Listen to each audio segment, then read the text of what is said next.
First, the highlights. Lagos State Governor assures residents, business owners, religious tourists of adequate security. Customs grows revenue set to establish stable foreign exchange rate with CBN. On the foreign scene, Canada names Iran's Islamist Revolutionary Guard Corps as terrorists. And in sport, Nigeria Football Federation debunks rumor on Victor Osimhen's ban from Super Eagles team. Now the details. I am Dele Agadumo. Governor Babajide Sanwo-Olu has assured the Lagos residents, business owners and religious tourists of adequate security in the state. Governor Sanwo-Olu gave the assurance when he received the President of Nigerian Baptist Convention, Reverend Israel Akonji, and his entourage at the Lagos House, Ikeja. The governor, who confirmed the kidnap and release of 3 Lebanese on the waterways on their way to Ikorodu, noted that the effort to give them freedom is a signal that the state government will not condone any act of criminality in the state. So we will deal with it. So we'll continue to make this place peaceful. We'll continue to make it attractive. We'll continue to make it home. We'll continue to ensure that businesses thrive, they live and they work in a conducive environment. So we want to assure all of the international visitors that will be coming that the state government will support you. Governor Sanwo-Olu, in his response to the request of the Nigerian Baptist Convention to host its annual Baptist World Alliance in Nigeria for the first time in over a century, promised to ensure a safe and delightful experience for all foreign religious tourists coming to Lagos next month for the convention. According to him, religious organizations are stakeholders in governance and they have a role to play through intervention and participation. Earlier, the president of African and Nigerian Baptist Convention, Reverend Israel Akonji, commended the giant strides of the Sanwo-Olu administration in food security, transport palliatives for residents during the current economic challenges in the country.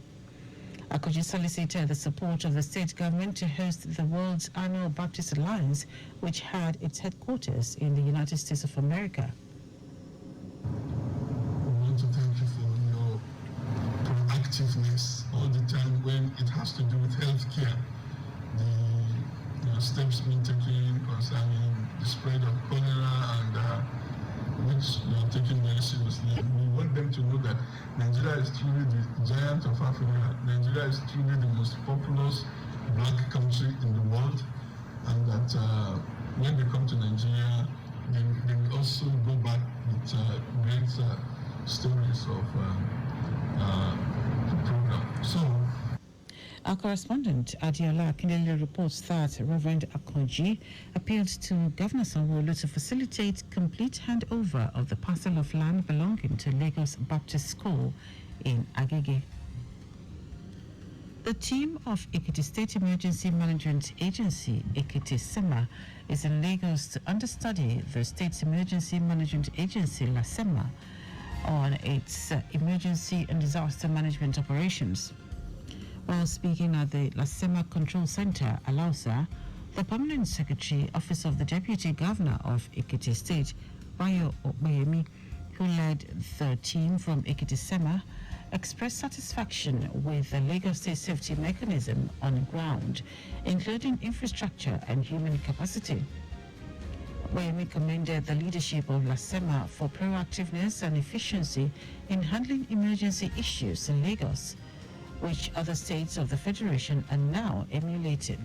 We have so many things to take home, so many things, from the issue of fire services, from the issue of communication. Communication is very, very, very key. There should be a place where people can call the 767 and 112. We have the 112 in the Ekiti State, but we are going to make it more functional. We are going to make it more functional. We are going to build the capacity of people that are working there. And then there is the place of advocacy, the place for enlightenment. People should be aware of what is on ground. On his part, Permanent Secretary Lasema Femi Okeosonyitolu is also the chairman of Southwest State Emergency Management Agencies. Both said that the huge investment in emergency response equipment by the governor of Babajide Sanwo-Olu administration made them the pride of all Southwest SEMAs. Okeosonyitolu encouraged other state governments to also build the capacity of their state SEMA to combat disasters, especially the ongoing cholera outbreak in the country.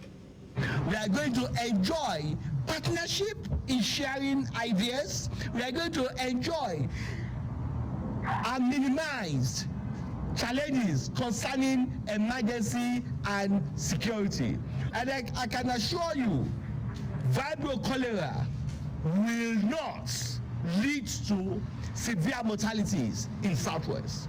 We have put a lot of machinery in place to curtail it.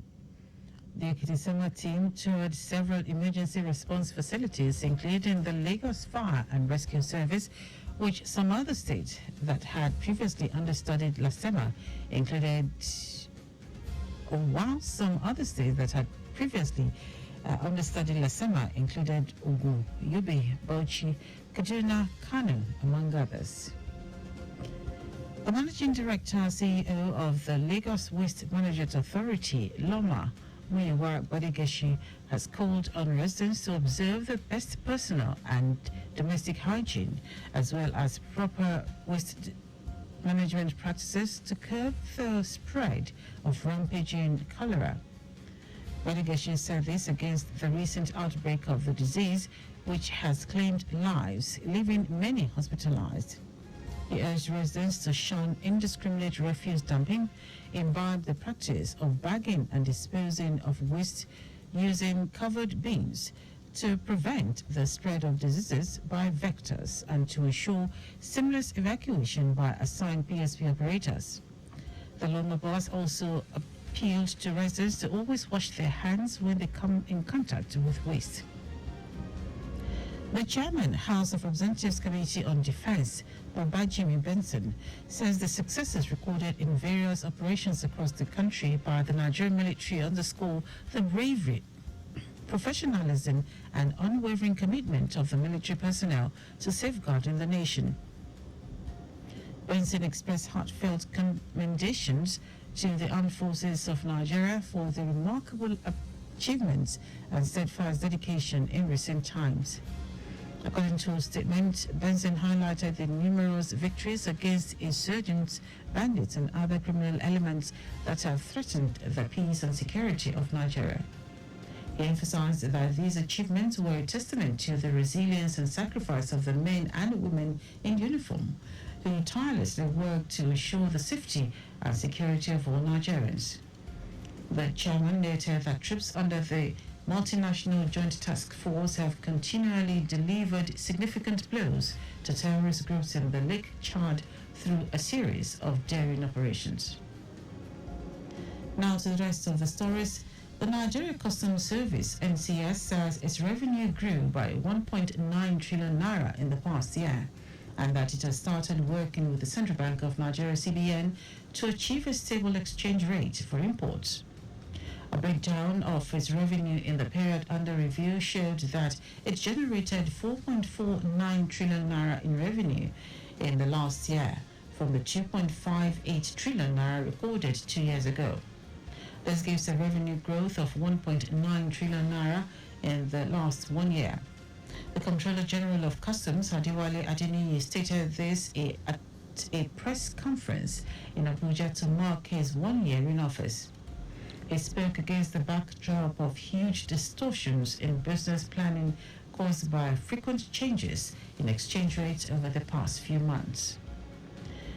The federal government has requested an 18-month extension on the closing date of the World Bank's $800 million palliative loan to boost its social safety net programs.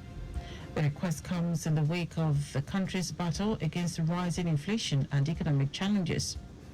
According to a restructuring paper document on the project from the World Bank, the Nigerian government requested for an extension of the closing date of the project from June 30, 2024 to December 31, 2025.